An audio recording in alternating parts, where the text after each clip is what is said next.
Starting Monday, all public school districts in San Diego County are shutting down for at least 3 weeks to help prevent the spread of coronavirus. By closing schools, we are contributing to the effort to reduce large gatherings, to contribute to social isolation. And this closure really is unprecedented when you think about the number of schools involved and the length of time involved. Now, they made this decision along with the Los Angeles Unified School District, together impacting 750,000 students in Southern California. This will take effect on Monday. School districts across the county will close on Monday to help prevent the spread of coronavirus. This is a critical new phase for California. This is still a very fluid situation for the school district, but before and after school programs are not in place.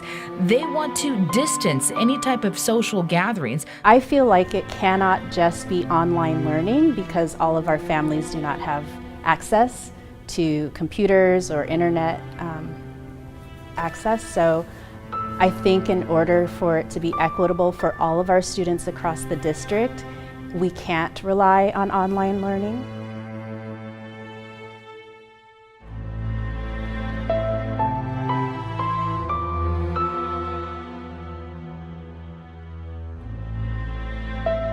Gosh, on March 13th, I remember exactly where I was standing in my classroom. I remember the exact moment my kids were working on an art project. They were so immersed in what they were doing. They had no idea that their life was about to be flipped upside down. I remember walking out of my office just like any other day and feeling like I was in a twilight zone, like this wasn't real. I want to say it was like third, fourth module. Students are on their phones. And they're on their phones throughout the day, and they're communicating with other kids in other schools. And other schools are getting sent home, and they're coming to me going, "Hey, Mr. Casper, are we supposed to be in school today?" And I'm like, "Yeah, what's up?" And they're like, "San Diego shut down. They're like going home." Text messages and my phone was blowing up, this is happening. And I kept thinking, there's no way that this is what's gonna happen. There's no way we would shut down our school. That's just not who Debbie is. She doesn't follow people just to follow people. I thought that there was no way that we were gonna shut down. Kids were excited as they were walking through the halls because they thought they were gonna have an extended break or an extra weekend, and I just felt kind of like an out-of-body experience, a little bit like zombie of this isn't real, this isn't gonna happen, we'll be back to school next week. I remember that afternoon, just the phones going off, and we're getting calls from all of these moms and all of these dads and grandparents, and the phone kept ringing. I was scared, honestly, a little scared, because I had no idea what to expect, what was happening, and if we were shutting down, what that meant.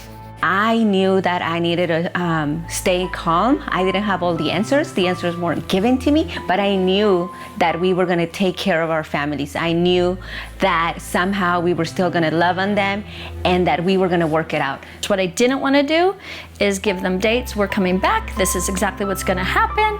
And you lose trust. Just like we lost trust in other people that were mouthpieces for the situation that didn't really know what was gonna happen next. We started getting ready. My team lead was like, okay, we're not even done with all of the ELA curriculum, so start numbering things, start naming things, pass out everything that you can pass out to the kids. So we had that Friday and we just sent as much as we could. We sent books. The kids kept asking me, well, do I need my pencil box? Do I need this? Do I need that? And I'm like, take everything. The following week after March 13th, I remember being like, okay, we gotta go. What are we gonna do? We gotta just get this moving. And I remember Debbie messaging and being like, you're ready to go, right? We need to plan stuff. We need to make sure our teachers have support. We need to make sure all of our kids and families know that we're there for them no matter what. And I was shocked at how quick everybody came together, how quick we were able to train people and get them ready after just one real meeting of planning and then one meeting with all staff. And then it was like balls running, here we go. We got this. The whole team started texting on Sunday. We started having this huge long conversation, and we knew that we were gonna meet together. We were gonna do some videos and do stuff like that to kind of help the kids figure out what's going on. We met as a team, and as a team we decided We were going to create a program for them that would be easily accessible for all of our parents and our kids, no matter what supplies they had at home, no matter what background they had, and we were just going to make it a fun adventure school for them. We met at the LA. We kind of came up with a game plan as fast as we could and just said, you guys have until, I believe it was, we had 3 days to put together something for the kids for the next day or the next week. So we were 100% game mode. We went home that night and we created a video and a website literally within a day. And that website was broken down by subject and by date into like a little grid formation for our parents. And it was like, here we go. You're at home, but we're still doing school. This isn't summer break. This isn't spring break. We're not done. And we wanted to make sure that everything that we did was developmental and appropriate to what we would do in our class each day. It was also difficult trying to go from a physical classroom to a digital classroom. I had no idea what Google Classroom was, like I've heard of it, but I just never used it because I never had to use it. So when we had to switch over to the Google Classroom, that was really tough. And so for the whole team to just sit and brainstorm about it, it was helpful because if it was me by myself, it would have been a disaster. Luckily, we have a confident leader that could do school with hands tied behind her back. And she expects us all to be able to do school with hands behind our back. There's so many forms of school, homeschool, independent learning, online learning, YouTube learning. So we learned, if we didn't already know, how to Zoom, Google Classroom, email the kids, call them if we need to, or the principal did if they were MIA. And all of a sudden, I gotta figure out how to still do the best education that I can possibly do, but in this online world. I had a hard time feeling connected to my students. It felt like even when we were on Zoom calls, it felt like they were so far away. And a lot of the time, the Zoom calls were just like, how do I keep their attention? How do I get them to come to the Zoom calls? Having kids stay on Zoom for more than 15 minutes was difficult. It was hard trying to figure out how to do school online with 5- and 6-year-olds. These kids were not meant to be in front of a computer screen. They were not meant to just sit in front of an iPad all day and just do video after video after video. And so everything that we tried to come up with was all experimental, hands-on, making sure that they were still learning. One of the biggest problems was just getting them to turn in work because we wanted them to keep doing something, but all of their home situations were so different that we would get a wide range of work turned in. So it was really tough trying to make it equitable for all of the students, to make sure that each student felt known, and just to keep connected to them. It was hard. We were on 24/7, it felt like. So I would meet with kids at 6:30 at night, and I would meet with kids at 8:30 in the morning. I spent a lot of time coming up with some videos, not only just the teachers, but the teacher parents and teacher kids. It's so nice to get parents to be able to see a behind the scenes idea of what we actually do on a day-to-day basis with our kids, and all the thought and time and preparation that comes into actually making LFCS be great like LFCS is. But also it was beyond overwhelming to feel like, how am I gonna still do everything that we do in such a short period of time? I remember feeling defeated most days.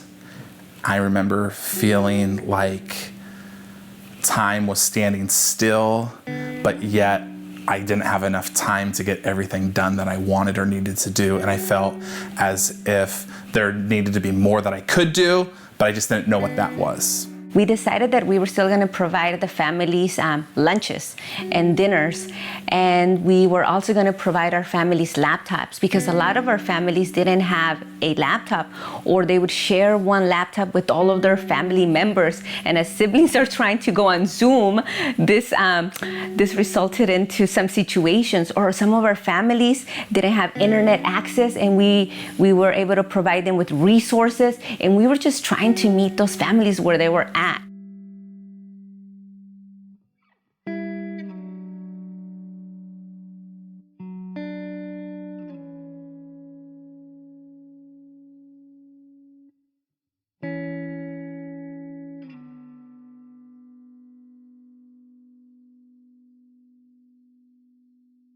how was it preparing for getting back into the school year?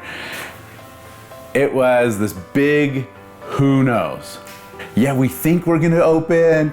We think we're gonna be able to have kids back. You know, there's numbers on the board and it was like, we think we're gonna make this happen. We're really not sure. So we took like all these chairs out of our classroom, and obviously we're cleaning and we're setting up for maybe we're gonna do school. The prep was 100% different. Our classrooms were turned upside down. Our procedures were turned upside down. Our routine was turned upside down, our schedule. We had to change a lot of things and able to be safe for our kids and ourselves. So the hardest thing for me last year was wearing a mask, telling my kids to wear a mask. The hardest thing was maybe we won't. The second hardest thing was, how are we gonna do this? We had windshields to put up. We had, face fabric to wear. It took so much time trying to put up those dividers to make sure that they were, 3 or 6 feet apart from each other. It was basically impossible.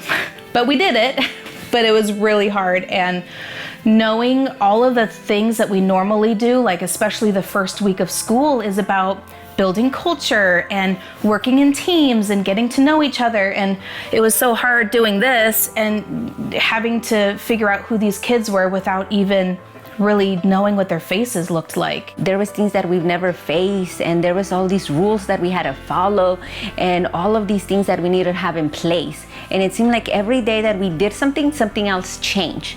But even with all of that, instead of being frustrated, I was so happy. And I think everybody was so grateful just that we were coming back.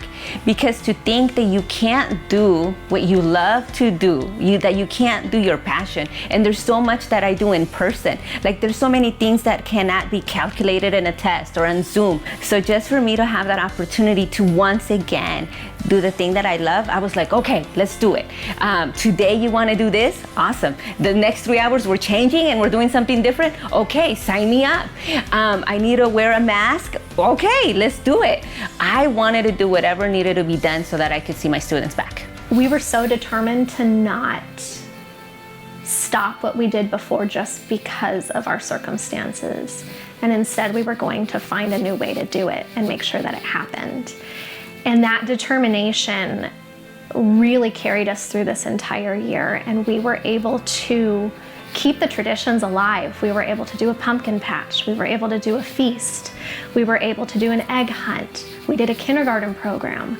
We did the Read the Night Away. And all of these things that make kindergarten so special, we were able to do. Like the first few days,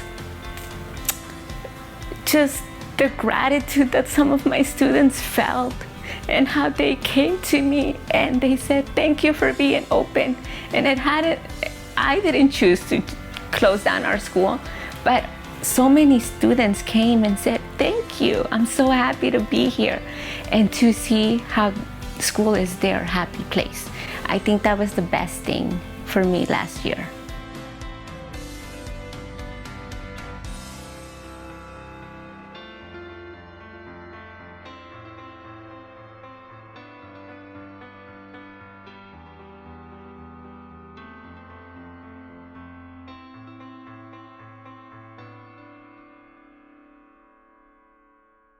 The hardest thing was trying to stay positive and be that like reassuring voice to students, to teachers, to parents when everything just kept changing and falling, and then another thing would happen and another thing would happen, and it would just start to snowball. But in the end, finding that mental toughness to stop and just be like, no, it's gonna work out. The other thing that was hard, our school really likes the parent involvement. So I loved Dojo because I could take videos and it goes straight to the parents, and they get a little notification and they're watching us do our little dance or seeing the kids happy, safe, still lively, still active and creative and all that. So Dojo really helped because they needed to feel the pulse of what's going on in there. I learned that I was more flexible than I thought I was. I learned that I could adapt to whatever the new regulations were. Oh, this week we have to do this. oh, this week we don't have to do this. Whatever came down, from the government, we decided to adapt and we made it all work. And I'm pretty proud of being flexible. I think I grew a lot, honestly, as a teacher, just really being able to utilize different things in the classroom, and Zoom and Google Classroom, and really just kind of stretching myself to become a better teacher and to do different things. This year showed us more than ever, especially myself. I'm a fighter. I didn't realize I was a fighter. I thought I was, kind of go with the flow, and there were things that I realized were not gonna fly with me, and that I was gonna fight really hard for these kids for. And that was something that was cool to discover about myself, but to come together as a team and as coworkers and say, we are here for these kids. And this is not just a job with a paycheck, this is a calling, and we are called for this time right now to be here to fight for these kids, and we're gonna show up for them every single day, even when it's hard. We have a team of people that will just jump in and help and lend a helping hand and give 110% all the time, no matter what. Even when things stink, even when things are hard, even when we don't want to, they're gonna jump in. I learned that my purpose in life is to be a teacher. I learned that my purpose in life is to stick up for my kids, and my purpose in life is to stick up for my families. Last year, and even the year before that, we had to give so much more of ourselves. We had to really surrender to situations that we couldn't control. And last year, I really saw in me strength that I didn't know I had, and clarity and conviction. And as I'm trying to explain to other people why it's important that we stay open, why we need to keep our doors open, and people are having questions, I didn't understand how passionate I was about our mission and our vision, and now I understand it so much better. Things are gonna change, and you gotta be flexible, and we were. As a staff, we fought, we didn't totally always love, a lot of the changes and things that happened, but we embraced it, we ran towards it, and we did a great year. We did school, and it was amazing. When I look back at why I did it, or because why we did it for the same reason. We just have such a love and a passion for students and for families and for our parents. And I just feel so much more connected to all of them, to each one of them, as we went through this experience. And we all just kind of came around and supported each other. There is this love for each one of our students like they're our own, because they are. I did it because this is who I am. I'm not a quitter. I'm not a person who just decides, you know what, that's just too hard for me. I'm gonna decide to do a different thing. I'm gonna go down a different avenue. My heart has always been for these kids, and I can't leave them behind. I can't just let them flounder on their own. So I did it. I was in the classroom every day. I did not miss a day of work, and I just did my very best because that's just who I am. I'm not a quitter. There's a legacy that we have here that's been built up from a lot of our teachers and staff over the time that I've been working here. And it came back to a phrase that Jerry Keogh used to always share with us, if not me, then who? And that phrase, I think, pushed me through the whole year, because it was, if we're not gonna do it, who's gonna do this? I'm not a teacher to make hundreds of thousands of dollars. I make okay money, but I love working with kids, and I love seeing them learn. And I am a teacher to see them learn. And we're called to do great things, and we're called to lead them to do great things. And that's why I do it. That's why I was there. That's why I was excited when we were at least hybrid. That's when I was super stoked that every single student would be in my classroom, and I could really go build those relationships and be there for those students to help them achieve greatness. Of course it was worth it. It was worth it because we need these kids to grow up to be good leaders of this country. We need kids to be, to see what good leadership looks like. and they're going to see their teachers, they're watching their teachers, they're watching their parents. And in a place of adversity, in a time where things are so uncertain, they need somebody to stand up for them and to show them what good leadership looks like, especially in these times. So that's why I did it. That's why I stayed. It was 100% worth every tear, every late night, every early morning. And it would just further confirm it every time a kid would come to school. They would have the biggest smile on their face. They would give me the biggest hug, and they would look up at me and they would say, Mrs. Beyer, I love you. Thank you for being my teacher. I'm so glad I get to come to school. And having a 5-year-old say that and understand what that means was like, oh, okay, I can do this. I was watching the news just a couple of days ago, and they were talking about the suicide rate of teens. And they were talking about, I don't know why, but specifically girls' suicide rate was up higher than boys' suicide rate. And how they need school. They need this interaction. They need to be here. There's a very huge concern about suicide. There's a huge concern about children being beaten and all that sort of thing at home. We're the ones that catch that.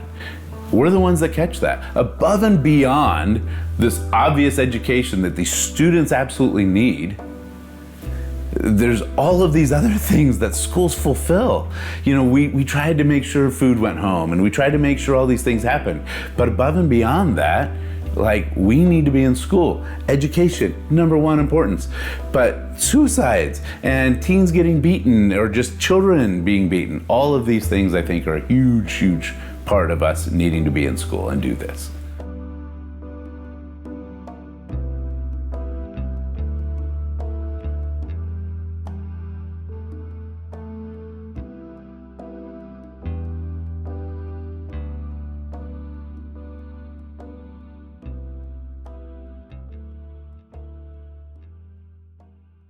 Sitting back and thinking about how hard it was and what it was going through, if you ask me, the logical answer is no, it's not worth it. Why would anybody do all of that work? But this isn't logic we're talking about. This is kids' lives. And at Literacy First, we do what's best for kids. And these are real kids and real people. So when you ask me if this is worth it, 100% this is worth it. I show up every single day to work because the kids are worth it. What we do here matters, and it is changing lives, not only for those kids, not only for those families, but for our community. So of course, logically, no, it's not worth it. But when you think about it rationally, and you actually think about the people behind it, it's worth it tenfold, and I would do it again every single day. It was so worth it to see our students there, to have our students just come to school and be able to have that. I do it again. In fact, if we're doing it again next year, sign me up. I want to be there. I'm a better person for it. I think we're a better school for it. I think we've gone through the trenches together in a different way, and I think we're a lot stronger as a core and as a team, and our kids are 1,000 times better. And I know that for a fact, and the families were over and beyond thankful for being in person this year, and even last year. I felt so supported and loved by our parents. It felt like we were going to battle every single day. It just, you didn't know what you were up against. And it was, I know I keep saying it hard, it was so hard. Every single day was so hard. And I would blast my worship music, I would cry, and then we'd get to school and we'd pray. And we did it every single day. We made it through the day. And it was like, okay, we can do this. And that kind of camaraderie on our team is another thing that makes our school so special. And it was just further confirmation that we're here to do what God has called us to do.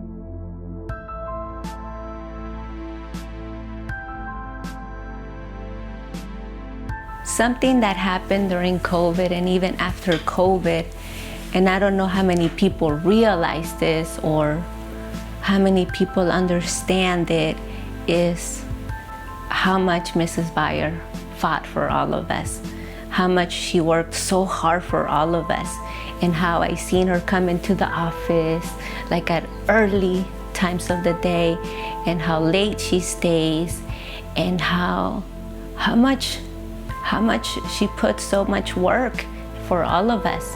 I know that we see it, but I don't know if we really see how much she does. I'm just so blessed and honored to be able to call LFCS my family, to call LFCS a home. Over the years and time that I've been working here, LFCS has made me not only a better teacher, it's made me a better man, a better father. I just want to say thank you as a parent to our teachers for stepping up, for my kid in particular, for all the other kids. As a fellow colleague working with you, I want to say thank you just for the prayers, the support, the smiles, the hugs, everything that we did just to make it through the year. I don't think thank yous a powerful enough word to share during this time, but it's the only word that I could come up with was just thank you, and you are such a blessing to all of us.